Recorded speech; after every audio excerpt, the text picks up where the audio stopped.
Hello guys, so to make a butterfly knife out of Legos, you will need two of these. They are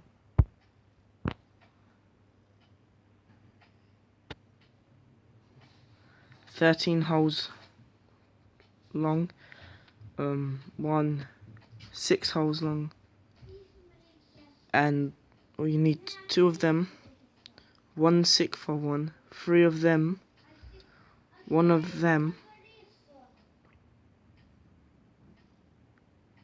11 holes, and two of them to go onto them for like the grip. So to start, stick the three like that, take the long one, stick it on the side here,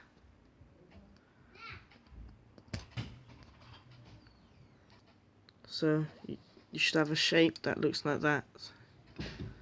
And you take this one and put it in the middle, make sure it's like that, and there's a hole, one extra hole there sticking down.